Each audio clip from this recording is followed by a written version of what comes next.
독신 고령자 급증, 생활이 힘들다. 일본의 무서운 행로, 일본 뉴스.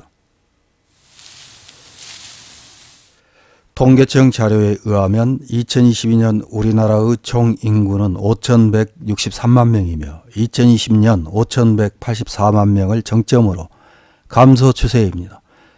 65세 이상 인구는 943만 5,816명이며 65세 이상 1인 가구는 199만 3,334가구로 독거노인의 비율은 21.1%입니다.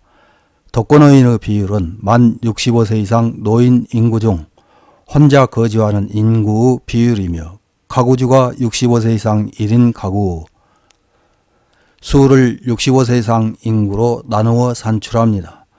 우리나라를 포함한 많은 국가들은 저출산 고령화를 동시에 경험하고 있어서 노인 인구의 비중이 급격히 증가하고 있습니다.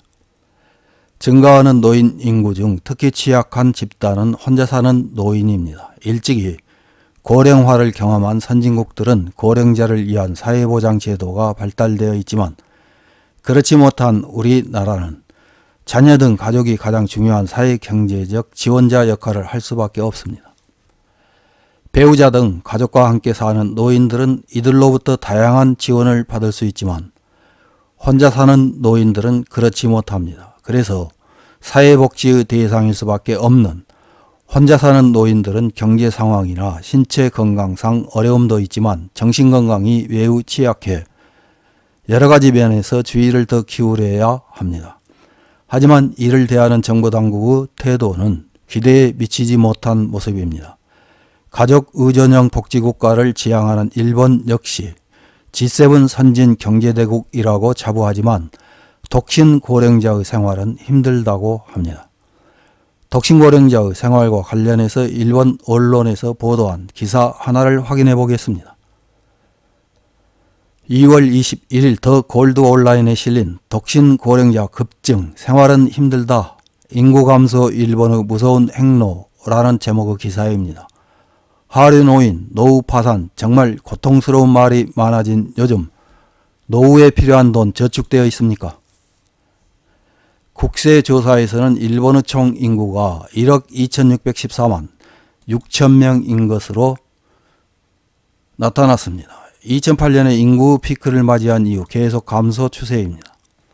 인구 증가수 상위를 차지한 곳은 도쿄도, 카나가와, 사이타마이며 감소수가 큰 지역은 홋카이도, 니가타, 후쿠시마입니다. 인구 감소가 현저한 반면 핵가족화가 진행되어 세대수는 증가 추세입니다. 구체적으로 살펴보면 전해 조사에서 세대수는 238만 1000세대 증가했습니다. 원래 세대란 주거 및 생계를 같이 하는 사람의 모임 또는 독립해서 주거를 유지하거나 독립해서 생계를 영위하는 독신자를 가리킵니다. 조사 시점의 한 세대당 인원 평균은 2.21명, 3명 이상의 세대는 전해 조사보다 일제히 감소하고 있는 한편으로 단독세대, 즉 독신의 수는 증가한 결과입니다. 비율로는 단독세대가 38.1%, 부부만인 세대가 20.1%, 부부와 자녀로 구성된 세대가 9%, 기타 세대가 7.7%입니다. 덧붙여서 소득 상황에 대해 세대별로 자세히 살펴보면 세대 인원수가 한 명인 세대의 평균 연간 소득은 341만 7천엔, 부부만이거나 부부와 미혼인 자녀만의 세대는 686만 9천엔입니다. 단독 세대에 대해서는 고령자의 증가 추세가 현저합니다. 장수화에 따라 배우자를 잃은 케이스나 원래 혼인율의 저하도 관계가 있다고 생각됩니다. 실제 수를 보면 65세 이상 인구 중 단독세대의 인구는 671만 7천명, 65세 이상 인구 약 5명 중 1명이 혼자 사는 실태입니다. 65세 이상의 독신, 무직 세대의 실수입은 13만 5,345엔, 가처분 소득은 12만 3,074엔입니다. 그중 89%는 사회보장 급부가 차지하고 있어 연금을 의지해 어떻게든 살고 있는 독신 고령자가 많은 것을 볼 수 있습니다. 자녀에 대한 급부금에 대해 자주 거론되지만 고령자의 실생활에 대해서도 상당히 어려운 현실이 드러나고 있습니다. 국세조사의 다음 발표는 2026년. 그때 일본은 어떻게 되어 있을까? 밝은 미래를 그리는 것은 어렵다고 말하지 않을 수 없습니다. 이런 기사에 달린 일본 네티즌들의 댓글 몇 개를 확인해보고 마치겠습니다. 첫 번째 댓글입니다. 이대로 징수가 늘면 노후 자금에 영향을 준다. 연금도 줄어들 것 같고 아프면 어쩔 수 없이 생활보호를 신청할지도. 부탁인데 지금 당장 국민이 자력으로 대비하기 위한 자금까지 징수해가지 않았으면 한다. 다음 댓글입니다. 인생 100년 시대라고 하지만 원래 인간의 수명은 기껏해야 60년 정도입니다.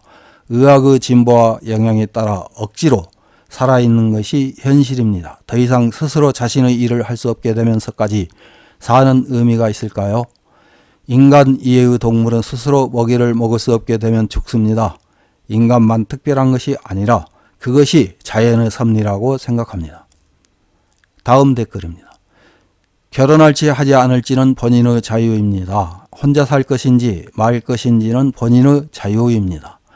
그러나 남에게 도움을 받는 것이 전제인 인생은 그만두었으면 좋겠다. 자기 책임으로 안결해 주었으면 한다고 나는 생각합니다. 독신 생활의 장점, 단점을 모두 알고 나서 선택하고 있을 것입니다. 좋은 것만 차지하는 것은 허용되지 않습니다. 다음 댓글입니다. 정치인은 힘들이지 않고 많은 수익과 배당금을 만든다. 서민들은 고물가와 저수입에 시달리며 불안한 노후를 보낸다. 일본의 정치는 서민에게 다가가기는커녕 사리사욕에 빠진 무리들 뿐이다. 다음 댓글입니다. 저출산은 국가정책의 문제라고 말하는 사람이 있습니다. 정말 그럴까요? 국민들이 정치에 무관심하기 때문이 아닐까요? 앞뒤 생각하지 않고 사는 사람들이 얼마나 많은지 일본인의 민도 저하가 원인이라고 생각하는데 어떻습니까? 다음 댓글입니다. 나도 독신인 사람입니다. 이제 조금 있으면 환갑입니다. 다리에 장애가 있어 외출도 여의치 않습니다. 앞으로 이대로 걸을 수 없게 될까봐 불안해하지만 어디에 어떻게 상담하면 좋을지조차도 모르고 있습니다. 독신 고령 사회는 문제가 많다고 피부로 느낍니다. 이상입니다.